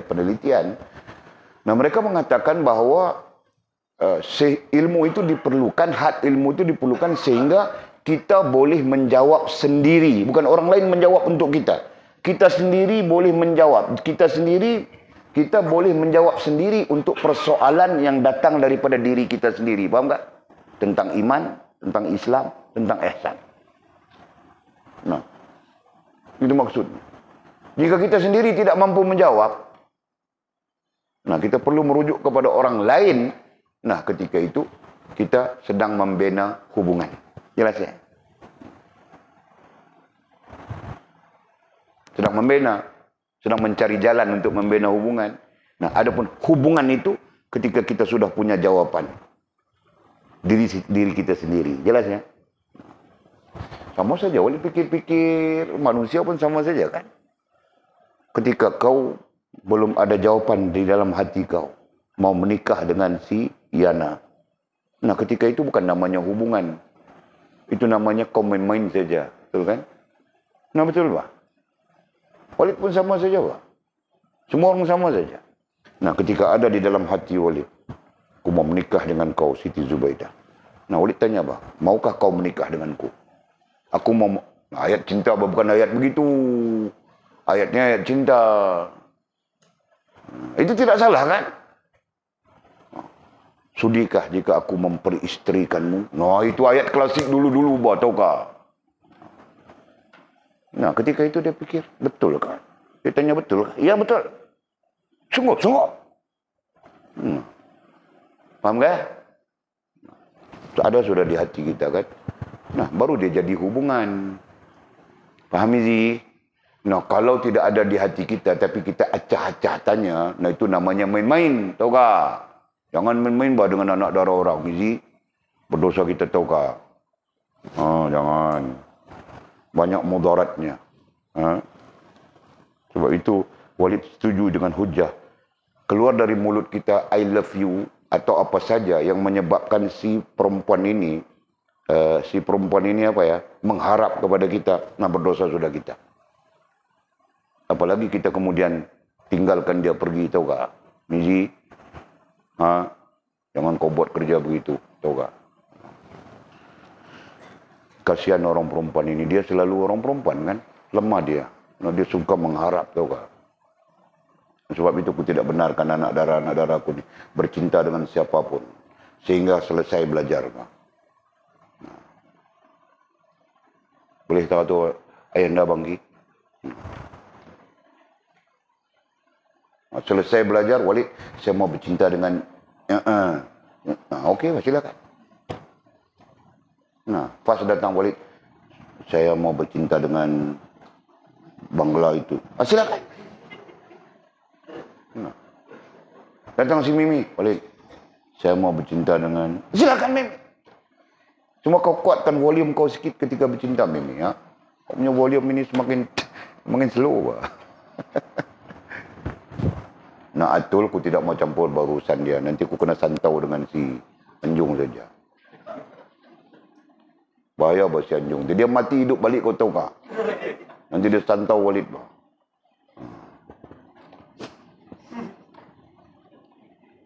Okey. Nah, jadi jelas ya. Walid bercakap, bergurau-gurau kita juga, wahai anak-anakku. Ya, tapi hakikatnya nah itu. Apabila kita wujud, apabila berlaku hubungan kita dengan Allah SWT, nah kita juga akan melalui fasa-fasa yang kita sebutkan tadi. Fasa Allah menyukai kita. Sebenarnya ada tanda ya. Ada tanda Allah menyukai kita atau tidak. Ya, berdalilkan dengan dalil satu hadis ya. Jika Allah menyukaimu, dalilnya, boleh tidak ingat matannya, tapi dalilnya berbunyi begini. Jika Allah menyukai, nah sebut menyukai saja di situ. Menyukaimu, nah dia di sini Allah ya, dia akan membuat atau menjadikan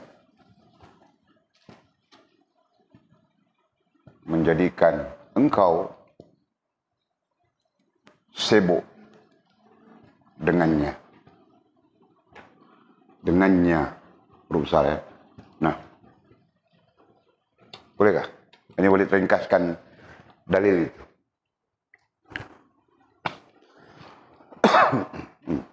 Jika Allah menyukaimu, nah dia akan menjadikan kau sibuk dengannya.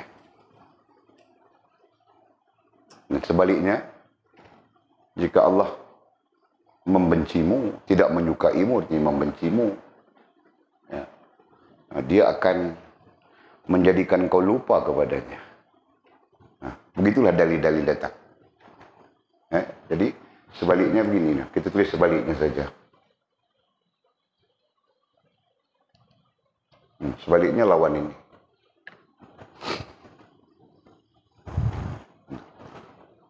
Jika Allah tidak menyukai kita, Dia akan menyibukkan kita dengan hal yang sia-sia 24 jam. Kan? Nah, ketika itu semua sia-sia. Dengar lagulah, menyanyilah, apa lagi? Nah, sia-sia semuanya. Jadi komposer lah. Ada yang mau jadi komposer kan? Walid mau, kalau orang mau suka jadi komposer, kau karang buat satu lagu tentang kambing. Ya. Boleh beli lagu itu, boleh beli. Betul tak? Ya. Lagu tentang kambing. Kadang-kadang Walid terfikir macam mana mau menghiburkan kambing. Kesian kambing kan, tidak ada hiburan dia kan. Walid mau fikir macam mana mau menghiburkan kambing. Nah, kalau kamu orang boleh karang lagu menghiburkan kambing, silakan. Kalau kamu orang tidak boleh, Walid mau beli satu alat untuk sound system. Kita pakai USB saja, pakai nasyid kah, zikir kah, tasbih kah di kandang kambing itu 24 jam itu. Kamu tengok betul ke Allah kasih kepada. Nah, ini satu kajiannya yang kita berhak untuk test mah. Allah kasih kepada kambing-kambing kita, tengok macam mana jadi. Kan? Dia orang sibuk dengan zikir saja. Yang sibuk itu speaker itu kan. Nah, tapi sekurang-kurangnya nah, kita test bah. Aku bilang mau buat ujian saja, mau test tengok macam mana. Tiba-tiba kita pasang-pasang begitu zikir saja sentiasa. Nah, beranak saja kerjanya. Masya Allah. Kan?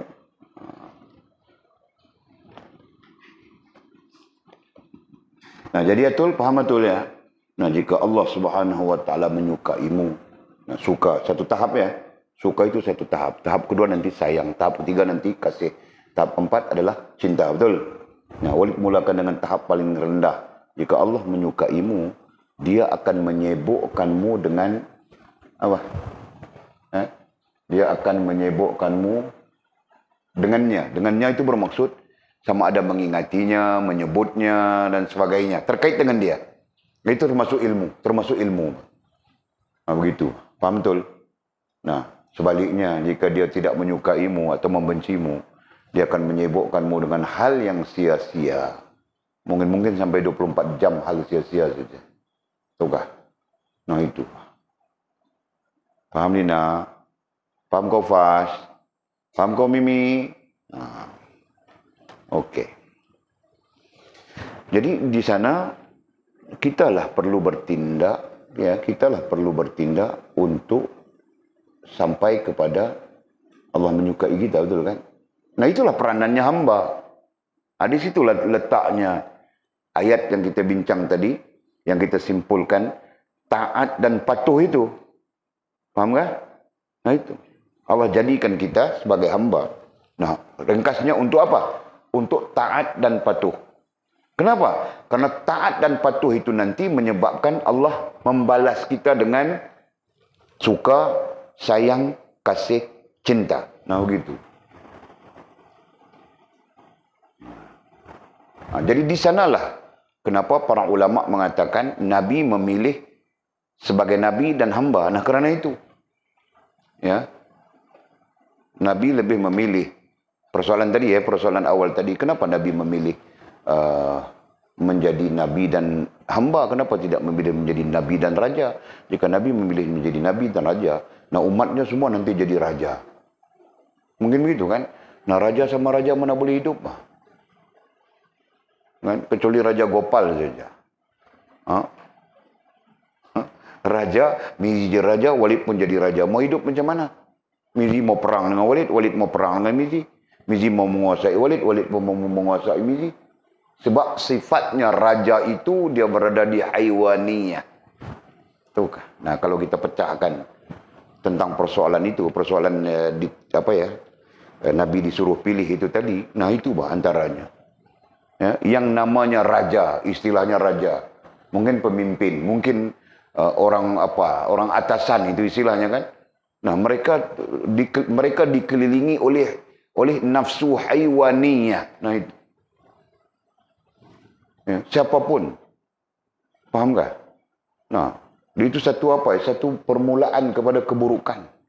Nah, kalau jadi suami pun, kau jangan dikelilingi oleh nafsu haiwaniyah. Itu permulaan satu keburukan. Faham tak? Nah, sebaliknya, kau jadi suami yang dikelilingi oleh rahmah, mahabbah. Kan? Nah, dalam sisi konteks nafsu yang disebut mardiyah, begitu. Contohnya kita katakan, nah, ketika itu mungkin kau selamat. Jika kau jadi suami yang dikuasai nafsu haiwaniyah, nah ketika itu kau tahu mau menggunakan orang saja. Contoh, paham kah? Okey.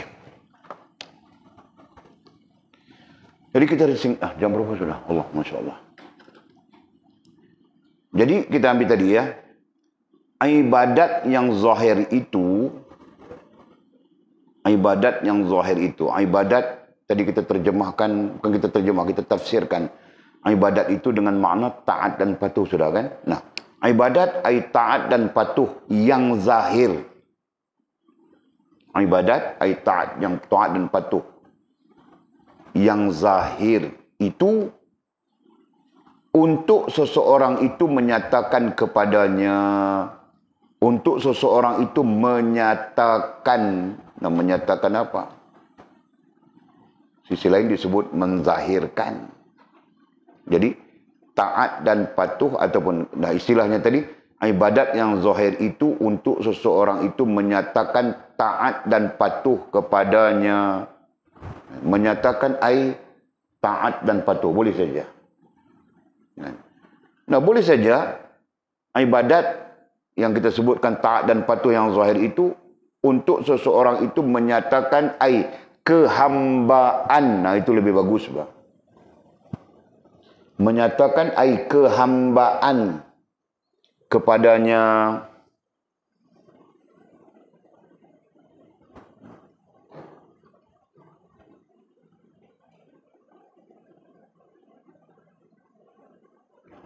Seseorang itu menyatakan kehambaan kepadanya. Nya Allah SWT ya. Nya di situ ialah Allah SWT. Menyatakan kehambaan kepada Allah SWT. Dan ruhnya itu, ruh dengan maksud ruh kepada kehambaan. Ya. Dan ruhnya itu, ruh kepada kehambaan. Ya, kerana taat dan patuh itu kehambaan jasmaniah ya. Yang kita bercakap tadi adalah kehambaan jasmaniah. Nah, jadi masukkan saja, Pak.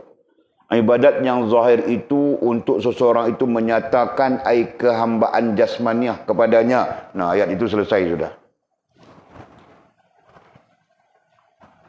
Betul kan? Maksud saya ayat itu. Ibadat yang zahir itu untuk seseorang itu menyatakan kehambaan jasmaniah kepadanya Allah Subhanahu wa taala. Selesai sudah ayat lengkap. Okey. Dan ruhnya di situ kehambaan ruhaniah. Tadi kehambaan jasmaniah. Dan ruhnya kehambaan rohaniahnya itu meninggalkan ikhtiar kamu, meninggalkan ikhtiar. Nah, di sini ikhtiar kita terjemahkan dengan kita menggunakan pakai perkataan af'al kan? Ikhtiar bagi af'al, betul? Ya.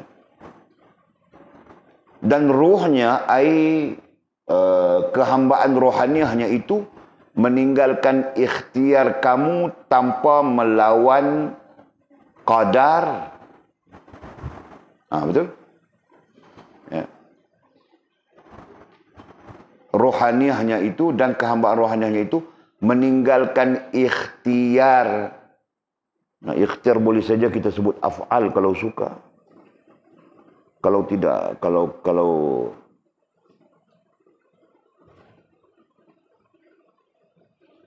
ikhtiar, nah betul lah, boleh pakai Pak. Af'al rohaniyah ataupun keadaan rohaniyah. Nah, boleh pakai itu. Boleh takut kamu orang keliru jika boleh sebut keadaan. Nah, padahal itu terkait dengan ikhtiar ya. Ikhtiar rohaniyah. Ikhtiar itu adalah af'al. Af'al itu merujuk kepada tingkah laku rohaniyah kita. Nah, itu boleh sebut keadaan tadi. Okey? Dan rohnya ay roh dan rohaniyah dan kehambaan rohaniyahnya itu meninggalkan ikhtiar. Ya, meninggalkan ikhtiar. Nah, ay keadaan rohaniyah gitu kan? Boleh tak? Boleh takut kamu orang keliru saja. Keadaan meninggalkan ikhtiar kamu, ikhtiar itu adalah keadaan rohaniyah kita. Mungkin ada tindakan-tindakan rohaniyah, you know kan? Jadi kita tinggalkan ikhtiar atau mentinggalkan ikhtiar ay keadaan rohaniyah kamu tanpa melawan qadar. Jadi salah satu tindakan rohaniyah itu adalah melawan qadar. Jadi kita perlu meninggalkan. Nanti kita cerita di ujungnya macam mana melawan qadar ya.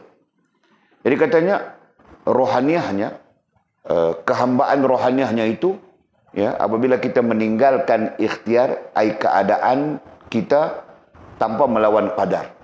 Ya, tanpa melawan qadar. Nah, kita pakai 3 sekali. Biasa kita pakai 3 sekali kan? Tanpa melawan qada, qadar dan takdir. Nah, begitu. Nah, dan katanya dan menyerahkan segala hal. Nah, ada sudah perkataannya di ujung itu bagi menggambarkan tadi boleh sebut keadaan itu kan. Dan menyerahkan segala hal ehwalnya. Hal ehwalnya itu berarti rohaniyah dan jasmaniyahnya. Jadi hal ehwal itu meliputi sudah. Ya. Jadi dalam teks-teks kebanyakannya menyebut diri, menyerahkan dirinya. Jadi menyerahkan diri berarti menyerahkan rohaniyah dan jasmaniyah. Ya kan? Nah. Dan menyerahkan segala hal ehwalnya, ay dirinya babit di situ. Menyerahkan segala hal ehwalnya, ay diri. Nah, jadi diri, rohaniyah dan jasmaniyah sudah. Ya. Kepada Tuhan yang qahar, kepada Tuhan yang qahar. Nah, qahar itu asma'nya. Ya, makna qahar itu yang perkasa. Ya, menyerahkan diri kita kepada Allah Subhanahu wa taala. Sama ada yang maha qahar kah, yang maha perkasa kah, dia adalah Allah Subhanahu wa taala. Nah, ini berarti menyerahkan diri kita kepada Allah Subhanahu wa taala yang maha kuasa, yang maha perkasa. Ya kan? Nah, itulah maksudnya. Maksudnya apa tadi? Meninggalkan ikhtiar itu. Meninggalkan ikhtiar berarti kita menyerahkan ya, rohaniyah dan jasmaniyah kita, ay diri kita kepada Allah Subhanahu wa taala. Nah, isunya tadi Walid katakan isu ya.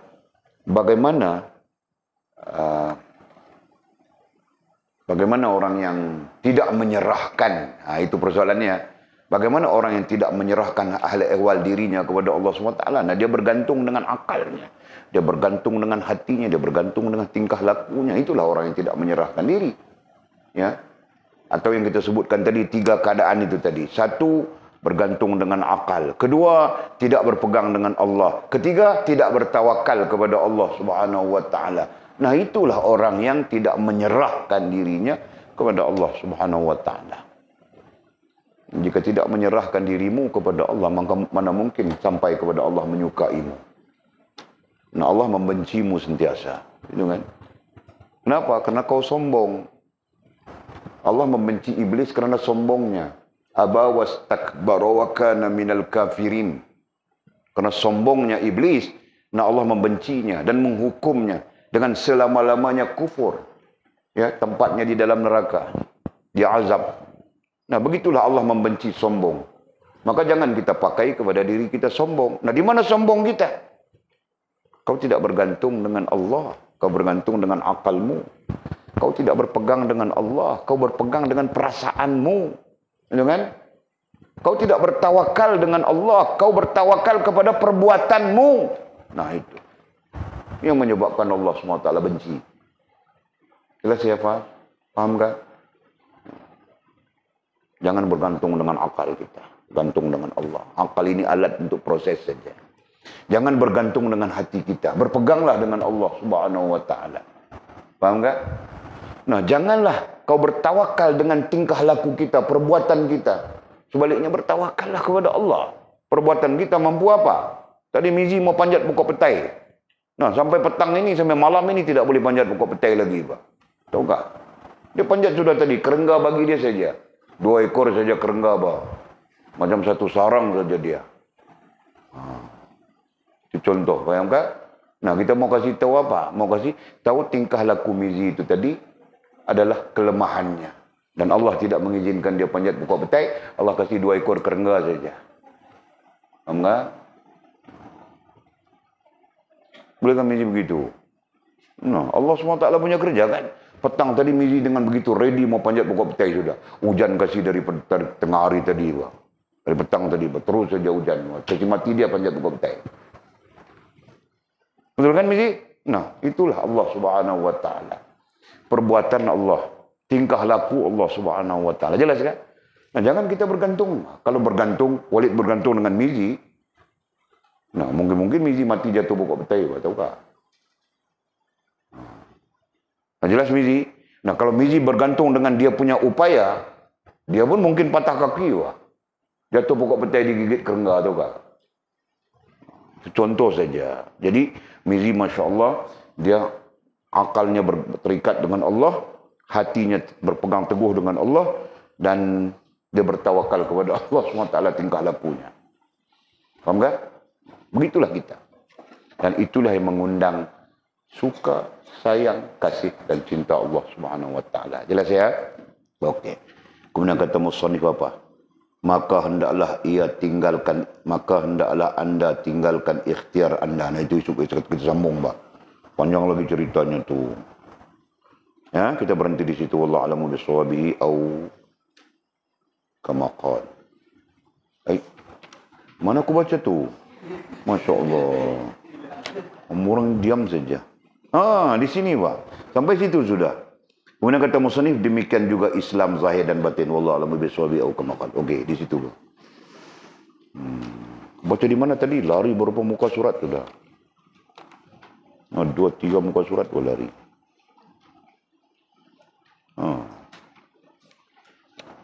Okey, wallahu a'lamu bishawab au kama qala. Nanti kita sambung ya.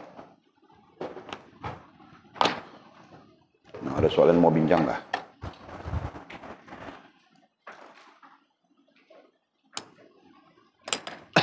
Tiada, lapar nasi hujan-hujan ni. Lapar nasi kah? Mizi dia tidak lapar nasi, dia makan goreng pisang banyak tadi.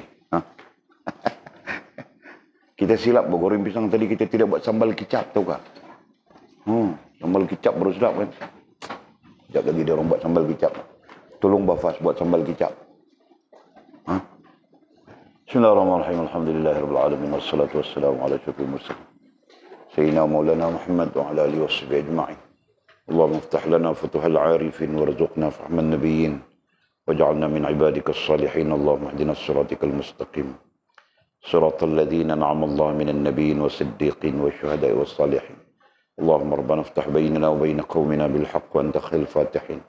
Allahumma a'inna 'ala dzikrika wa syukrika wa husni ibadatik. اللهم فقهنا في الدين وعلمنا التأويل.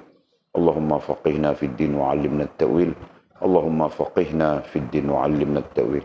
وصلى الله على سيدنا محمد وعلى آله وصحبه وبارك وسلم. الحمد لله رب العالمين. تقبل الله منا ومنكم.